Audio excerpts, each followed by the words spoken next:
Hi, it's Mr. Foster again, and if you're watching this video, then you are probably at a point in the essay work where you are doing the research. And so what I've been working on with kids, so the purpose, let me back up, the purpose of this video is to show you what the kids have been working on in the research and how to use these handy dandy little folders. So what we've done is we've talked to the kids about, they've selected a topic at this point. And now they're looking, and they've also selected, they've written a thesis statement, they've got their supporting details and what they think is going to best support their thesis. And so now they're looking for evidence from the internet or book sources or other sources for that matter that they can fill this folder with. So on this folder, you will notice that there is a checklist. And the checklist is to give them ideas about how they can find different types of sources and then save them not only as a hard copy that they're going to put in this folder, but they should also be saving electronic copies where they're saving it on the computer as well. So for example, I have my topic that I'm using as a model is slavery, is my topic. My thesis statement is, back in early American history, slavery was not just a European problem, but a global problem. So my angle of my essay is to prove that it wasn't just the colonial Americans that held slaves, but slavery was actually an issue that had been going on for centuries, and it was all around the world. It was fairly common at that time period in world history. So my first piece of evidence that I'm using for that, and I wrote on here, is Native Americans actually held slaves too. So now what I would do to support that thesis, now I have one of my pieces of evidence, I'm going to look up different types of Native American groups that actually held slaves. So one group that I know that held slaves was the Aztecs. And so, so I would go in and I would look them up, and sure enough, I found an article on the internet about slavery and the Aztecs and how they handled that situation with their culture. So what I would do is I would copy and paste this article onto a WordPerfect document. Kids know how to do that. We talked about that. I also would make sure that I had a copy of the title of the article. I also would make sure I have a copy of the URL address so that I can find it easily if I need to go back, and also the website name. What they're ultimately going to do with this after they copy and paste this all on here is they'll save it as a document, they'll print it off as a hard copy, and then the hard copy simply goes into my folder.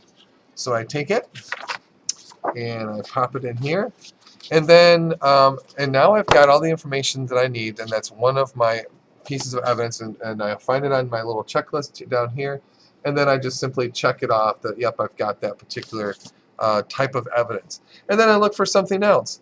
I will be looking for photographs of some sort of a slavery photograph that would go along with Native Americans owning slaves and whatnot. And when I find that, once again, I make a hard copy of that. I make a copy of where I found, make sure I cover the URL address, the title of it, and so on. And then I save it as a hard copy and I print it off, or I'm sorry, I save it as an electronic copy in a folder on my computer, and then I print off a hard copy so I have it in my folder. The purpose of these folders is once we get this all filled up, the kids are going to actually take these folders out, excuse me, and then they're going to start spreading out their evidence and determine which pieces of evidence are the most useful for their research. So I should have at least minimum three different types of evidences in this folder. And I only need to choose one or two at the most, but I still want to have 3 or 4 or more, preferably even more, so that as I go through and pick things out, I have a nice selection to choose from to have a really good essay, and it's well supported.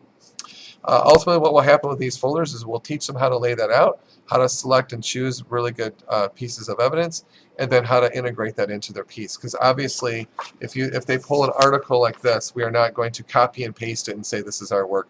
We've talked about plagiarism as well. Also, they're going to be citing these resources. That's why we have the title, the URL, and all that stuff, because ultimately all that information is going to go into a website called the Citation Machine, and they're going to do an APA-style bibliography where they're going to have all that stuff, have a bibliography page where whatever resources they've used, they give credit for it. And so that will be also a lesson that we teach them. So I hope that helps you understand what they're doing. At this point, if they have the folders at home, biggest thing you can do is help them to find good resources that are credible, to make sure they're copying, pasting, and printing things off, excuse me, and that they're also keeping track of where they got the information, what website, make sure they copy that down, keep track of those things. If it comes from a book, write down the name of the book and all the information that goes with that. If you're not sure what information to keep for certain types of things that you find, go to the citation machine, click on the APA style citation, and then look, it'll show you all the things that they expect you to put into this program, and that will help you know what things to copy as well as you work on your bibliography.